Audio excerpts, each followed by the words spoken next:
Kasus pertama. Bayangkan jika Anda adalah seorang guru matematika di kelas 7. Saat ini, Anda hendak menyampaikan materi mengenai matematika sosial, yakni mencari nilai rata-rata. Untuk memudahkan peserta didik dalam memahami pembelajaran, Anda mencoba untuk membuat urutan atau langkah-langkah yang perlu diikuti oleh peserta didik agar dapat mencari nilai rata-rata pada sebuah soal. Anda meminta kepada peserta didik untuk mengerjakan soal yang Anda berikan. Hasilnya, peserta didik mampu mengerjakan dengan benar sesuai dengan langkah yang telah Anda siapkan.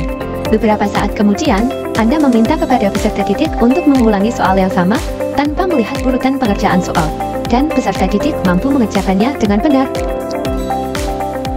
Nomor 1. Menurut Anda, apa yang membuat peserta didik mampu mengerjakan soal dengan baik pada percobaan kedua tanpa melihat urutan atau langkah pengerjaan soal? Menurut kami, peserta didik mampu mengerjakan soal pada percobaan kedua karena peserta didik sudah mempunyai pengalaman pada penyelesaian soal pertama, yang mana guru sudah memberikan urutan atau langkah-langkah yang perlu diikuti. Melalui pengerjaan soal pertama, urutan langkah penyelesaian sudah terekam oleh otak peserta didik, sehingga saat diberikan soal kedua, peserta didik sudah bisa mengerjakan tanpa perlu melihat lagi. Nomor 2. Sebagai seorang calon guru, dalam kegiatan belajar yang seperti apa metode di atas dapat diterapkan? Elaborasi jawaban Anda dengan menyertakan teori yang berkaitan. Metode yang digunakan oleh guru termasuk metode demonstrasi, yaitu saat awal pembelajaran guru memberikan langkah-langkah atau urutan penyelesaian suatu soal, dan metode penugasan atau trial soal yang dapat dilihat dari pemberian soal yang sama. Kedua metode tersebut sesuai dengan salah satu teori belajar behavioristik, yaitu pembentukan kebiasaan melalui latihan dan pengulangan. Kasus kedua. Rina adalah seorang guru di kelas 1 SD. Sebagian besar peserta didiknya belum bisa berhitung dengan lancar. Rina sedang memikirkan cara yang sesuai untuk membantu setiap peserta didik menyelesaikan tantangan belajarnya. Nomor 1. Menurut Anda, apa yang dapat Rina lakukan untuk membantu peserta didiknya sesuai dengan tahapan perkembangan usia? Menurut kami, Rina dapat membantu peserta didik dengan menggunakan alat peraga, seperti menggunakan benda nyata yang ada di sekitar peserta didik, misalnya kelereng. Contoh penerapannya dalam operasi penjumlahan, Rina dapat menggunakan alat bantu berupa kelereng, misalkan 2 kelereng ditambah 3 kelereng sama dengan 5 kelereng. Nomor 2. Mengapa kamu menyarankan hal tersebut? Elaborasi jawaban Anda dengan menyertakan teori yang berkaitan.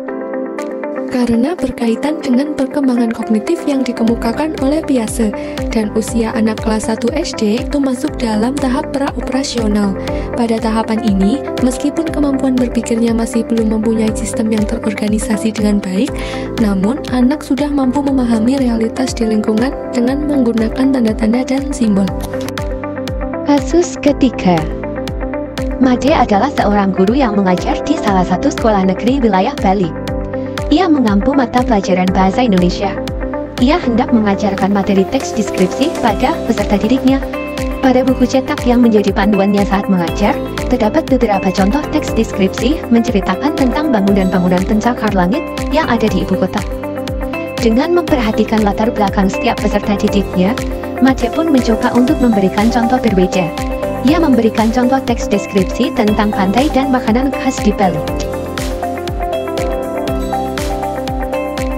Menurut Anda, apakah pertimbangan dan keputusan Made sudah sesuai? Mengapa demikian? Menurut kami, keputusan Made sudah sesuai karena ia memperhatikan latar belakang peserta didik, kemudian menyesuaikannya. Di sini, Made memilih teks deskripsi tentang pantai dan makanan khas Bali yang lebih dekat dengan kehidupan peserta didik. Dengan demikian, peserta didik akan lebih mudah memahami teks deskripsi. Berbeda jika ia tetap menggunakan teks yang ada di buku ajar, siswa akan sulit memahami karena merasa asing dengan kondisi ibu kota. Dengan pemahaman yang peserta didik capai, guru akan lebih mudah menyampaikan konsep mengenai teori teks deskripsi. Prinsip apa yang Made gunakan dalam kasus tersebut? Elaborasi jawaban Anda dengan menyertakan teori yang berkaitan.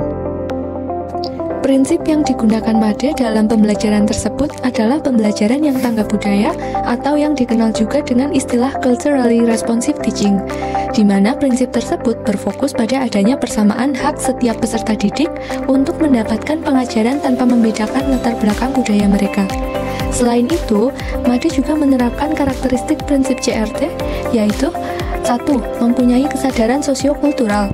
2. Mempunyai afirmasi terhadap keragaman latar belakang peserta didik. 3. Menggunakan informasi mengenai pola hidup peserta didik untuk mendesain pembelajaran yang bermakna. Sekian presentasi dari kami, semoga bermanfaat.